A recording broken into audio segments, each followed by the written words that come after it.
Pun.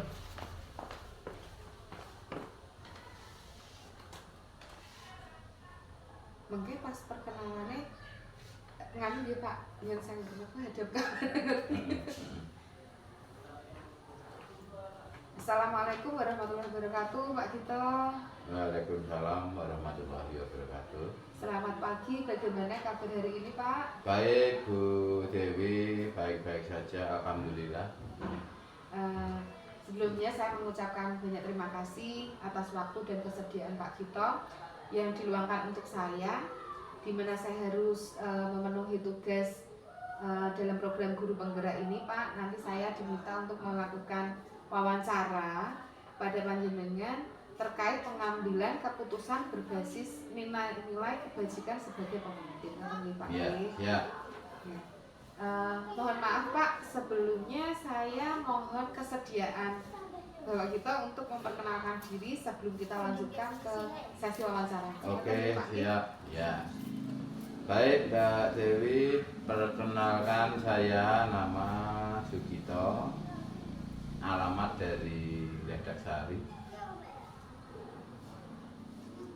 Pekerjaan atau jabatan di sini dituakan di SD Ringin Sari sebagai kepala sekolah. Demikian Bu Dewi, perkenalan saya. Iya, terima kasih Pak. Langsung saja ya Pak.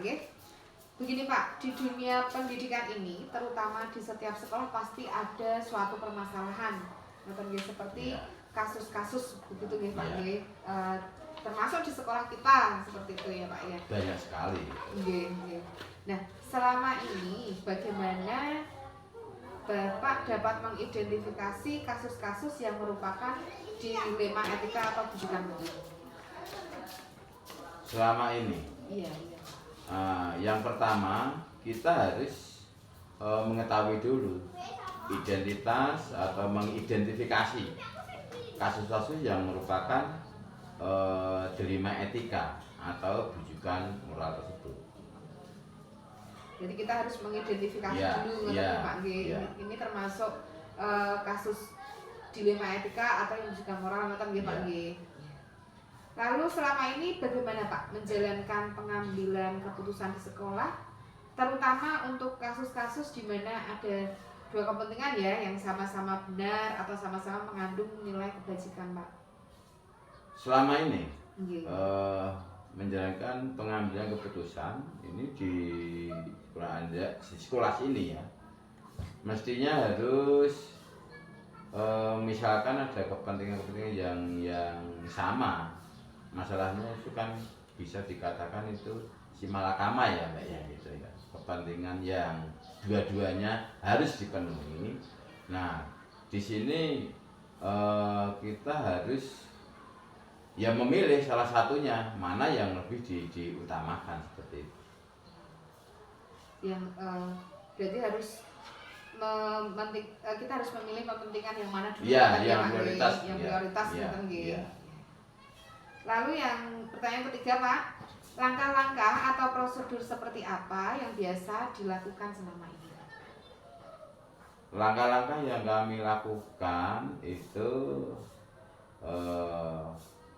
satu, untuk kita mengenal apa itu prosedur seperti yang kita lakukan selama ini. Yang pertama adalah memilah-milah mana masalah-masalah itu ataupun kepentingan yang perlu harus kita lakukan. Ini contohnya dari tadi itu kan milih yang prioritas ya Mbak ya.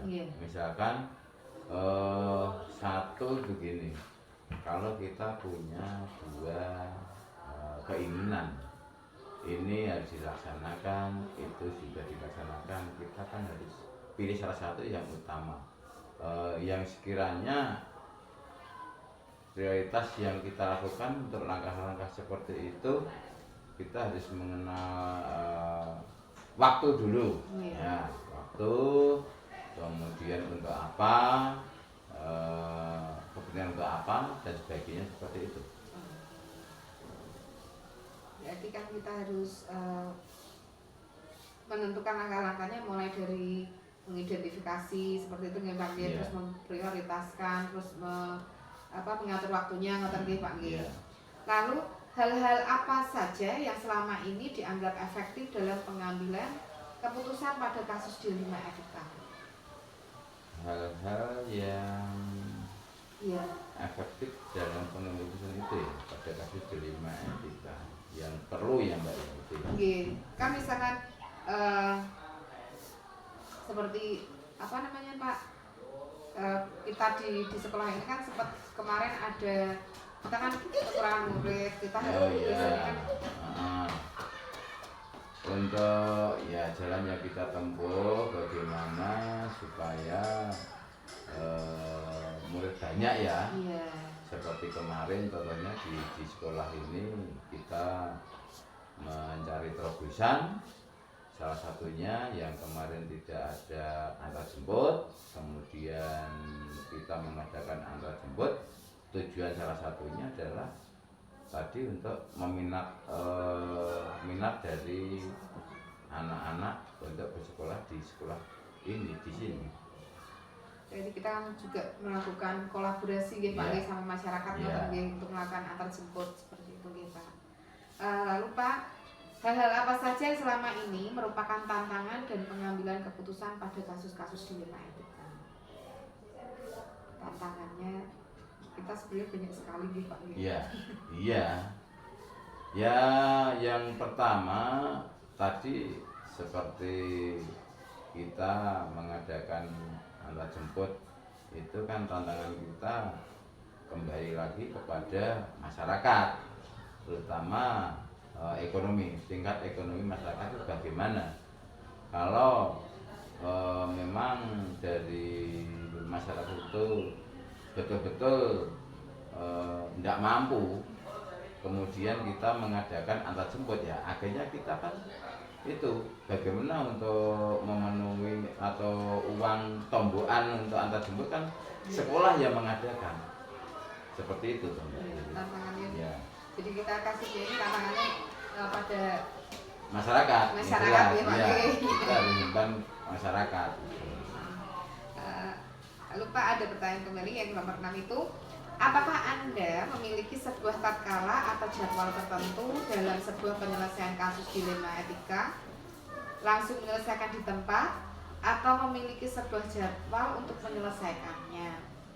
Lalu bentuk atau prosedur seperti apa yang dijalankan selama ini? Ya, Apakah ada langsung apa? Ketika ada permasalahan langsung saat itu sudah diselesaikan atau nanti kita bicarakan ketika dijadwalkan lah begitu Pak? ya kita seperti itu nggak ada masalah, tidak bisa kita langsung menyelesaikan, nggak bisa, kita harus menganalisa dulu, kemudian baru kita pecahkan tadi seperti itu. Jadi kan ada waktunya Ya, nih Pak nggih, tidak waktu, secara langsung seperti itu nggih. Lalu Pak, adakah seseorang atau faktor-faktor yang selama ini mempermudah atau membantu dalam mengambil keputusan dalam kasus-kasus dilema etika ini? Ya, kita harus itu mencari solusi dengan tokoh masyarakat ataupun di sini karena juga dekat dengan komite ya. Yang utama kita bicara dengan komite nanti untuk bekerjasama untuk memecahkan masalah seperti itu. Iya, Pak. Berarti kita melakukan kolaborasi dengan masyarakat, dengan Ya, komite, iya. dan guru-guru juga ngoten Betul, ya Pak. ya, itu elemen dari sekolah harus kita libatkan, baik orang tua, masyarakat, juga para dewan guru. Lalu Pak, dari semua hal yang telah disampaikan, pembelajaran apa yang dapat dipetik dari pengalaman mengambil keputusan dilema etika? Ada pengalaman-pengalaman yang ketika mengambil keputusan itu Pak? Untuk pembelajaran yang dapat kita petik dari pengalaman seperti itu ya, kita mestinya dari permasalahan tadi nanti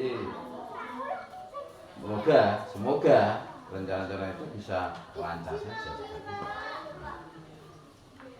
Berarti pembelajarannya ada nggih Pak nggih, itu nggih Pak nggih. Baik Pak, terima kasih atas waktu yang disediakan kepada saya untuk menyelesaikan tugas dalam program Guru Penggerak ini Pak, dan saya meminta dukungan panjenengan. Semoga nanti saya dapat menyelesaikan program ini dengan baik, begitu nggih Pak nggih. Dan saya dapat belajar dari panjenengan Pak selaku kepala sekolah saya dalam pengambilan keputusan pada dilema ikan. Ngoten nggih Pak. Ya, moga-moga sukses ya Mbak Dewi. Nanti kedepannya semakin sukses panjenengan adanya ikut Guru Penggerak. Nanti ke depan karir Anda bisa melejit seperti itu ya Mbak Dewi ya. Iya, terus Pak. Pak Tanise. Iya, pun.